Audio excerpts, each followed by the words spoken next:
How to enable or disable autofill in Microsoft Edge.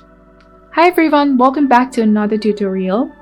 The autofill feature is great for time saving, but your information will be at risk. By disabling this feature, you'll have to manually fill the fields, which is time consuming, but it will keep you safe from the risk.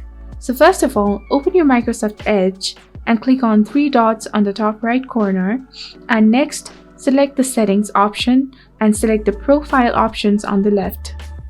Now click on the payment info and go to its settings in the drop down menu, and under payment methods you can see that you'll have a toggle for autofill that you can disable or enable.